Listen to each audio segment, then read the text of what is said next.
France 24. Quisiera preguntarle, en primer lugar, ¿cuál es hoy en día el estado de situación en términos de crímenes contra periodistas? Por un lado, preguntarle si maneja cifras, y también en términos de regiones, ¿qué países son los más afectados? Hola, un placer hablar con usted y con la gente que sigue France 24. Sí, o sea, el Estado sigue siendo complejo en todo el mundo. Justamente por la fecha del 2 de noviembre estamos divulgando nuevas cifras que hacen parte del informe que se publica cada 2 años por la directora general de la UNESCO sobre el tema de los asesinatos de periodistas y la cuestión de la impunidad. Por estas cifras, América Latina en este bienio 2018-2019, que son los datos que estamos publicando por la conmemoración del 2 de noviembre, es la región más violenta contra periodistas.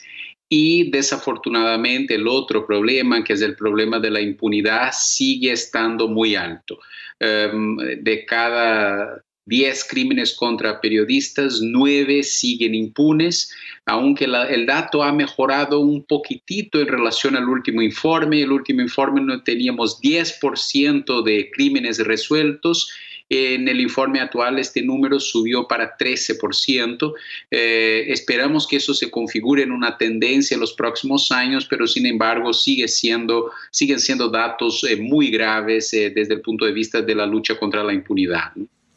Hablaba usted de la situación en la región de América Latina, ¿no? Que es bastante preocupante. Como decía, México, dentro de la región, es uno de los países más afectados por este flagelo, ¿verdad? ¿Cómo es la situación en este país?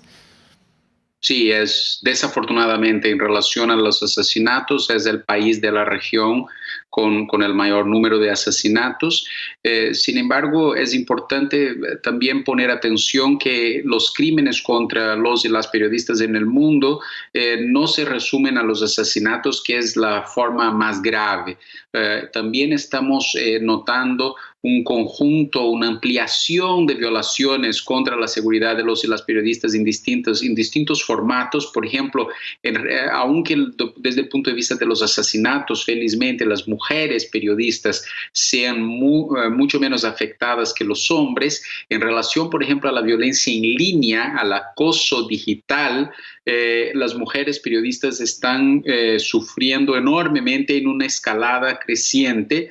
Por eso, por ejemplo, la UNESCO está realizando una encuesta global sobre el tema del acoso en línea contra mujeres periodistas. Recientemente hemos divulgado datos, por ejemplo, sobre los ataques a periodistas que cubren protestas sociales. Y fíjense ustedes, hemos identificado violaciones de la seguridad de los y las periodistas que cubren protestas en 65 países a lo largo de los últimos 5 años. Entonces, realmente tenemos en distintas frentes, el asesinato, claro, es la cosa más cruda, pero en otras frentes datos alarmantes sobre la cuestión de la seguridad de los profesionales de la comunicación en todo el mundo. Ahora una pregunta, ¿no?, que surge para todos es ¿quién o quiénes son los principales victimarios? ¿Quiénes están detrás de estos crímenes, de estas violaciones a los derechos humanos? Sí, el fenómeno se vuelve cada vez más complejo. Complejo en relación a quiénes son los victimarios, como es su pregunta. Entonces tenemos crimen organizado, tenemos políticos locales, tenemos fuerzas de seguridad, tenemos dentro del crimen organizado distintos tipos de bandas criminales.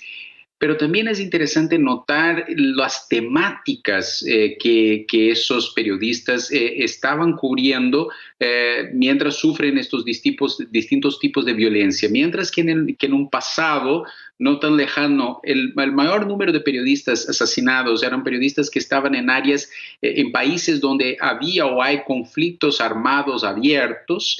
Hoy eso se ha invertido en proporciones significativas y la mayor parte de los periodistas asesinados están en países donde no hay conflictos armados abiertos. Y los temas que están cubriendo, aunque la gente a veces piensa que los periodistas están cubriendo guerras y etcétera, lo que en parte es verdad, o grandes casos de corrupción, que también es verdad, pero no, encontramos periodistas cubriendo violaciones de derechos humanos, cubriendo crímenes medioambientales, cubriendo criminalidad organizada en general. Entonces, realmente cubriendo, por ejemplo, elecciones o cubriendo protestas. Entonces, el abanico de temas cotidianos que afectan la vida de cada uno de nosotros, que estos periodistas estaban desnudando, que estos periodistas estaban buscando la verdad y que eso fue parado, fue coartado en función de distintas formas de violencia, es enorme y por eso la UNESCO está fortaleciendo esta campaña que tenemos que proteger el periodismo, es proteger la búsqueda por la verdad. Ahora, pongamos toda esta tarea periodística, ¿no?, en este contexto tan particular que estamos viviendo en este año 2020, por supuesto vinculado a la pandemia de coronavirus COVID-19. Desde UNESCO hablan de una desinfodemia generada por la pandemia, ¿no?, y por las noticias falsas. Cuéntenos qué es esta desinfodemia y por qué la UNESCO la considera también como otra pandemia. Sí, el fenómeno ya venía en un creciendo desde los últimos años, afectando procesos electorales, el fenómeno de la desinformación. Sin embargo, con la pandemia del COVID-19, hemos detectado un crecimiento absurdo de la cantidad y de los formatos de desinformación en relación al caso específico de la pandemia, pero también sobre otras situaciones, ¿no?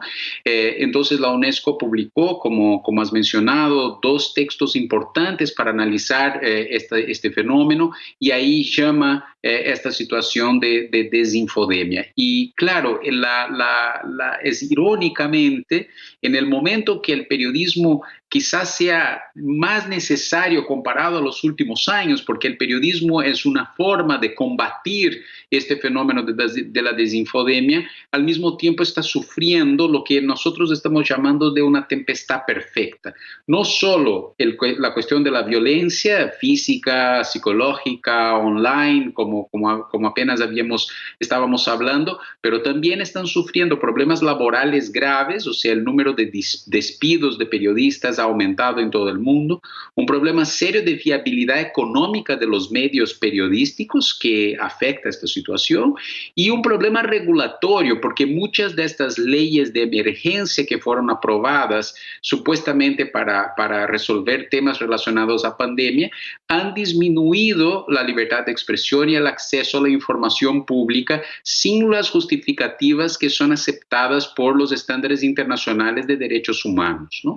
Entonces, tenemos una ola de desinformación y al mismo tiempo tenemos un periodismo que sería fundamental para combatir esta ola, que es fundamental para combatir esta ola de desinformación, pero enfrentando una tempestad perfecta de problemas relacionados a la propia existencia y el ejercicio del periodismo. Le propongo hablar ahora de la libertad de expresión, un tema sobre el cual se ha vuelto a abrir nuevamente el debate, ¿no? Por estos días, recientemente resurgió muchísimo y muy fuerte en la agenda mundial a raíz de los ataques terroristas en París, con un docente que fue decapitado por haber mostrado una caricatura del profeta Mahoma a sus alumnos. Esto tuvo muchísimas repercusiones a nivel internacional, geopolítico. Le quisiera preguntar a usted, señor Guillermo, ¿tiene límites la libertad de expresión? Sí, o sea, la libertad de expresión es una construcción muy interesante, apasionante para aquellos que se profundizan en eso, que tiene por lo menos más de 2000 años de estudio sobre lo que significa, ¿no?, este derecho tan humano de comunicarnos.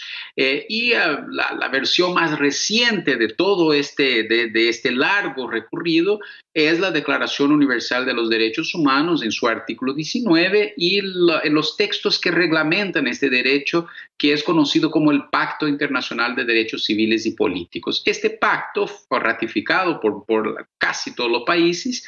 En sus artículos 19 y 20 establece cuáles serían las limitaciones a la libertad de expresión. Por ejemplo, la más concreta de ellas es el llamado discurso del odio, que lleva a una violencia concreta. Ahora, las Cortes internacionales han establecido lo que se llama de un test de 3 partes para tomar la decisión si un determinado discurso debe ser restringido o no. Y este test tiene que analizar la legalidad, o sea, si lo que estás proponiendo está aprobado en una ley democrática, la legitimidad, pero también la proporcionalidad de esta medida.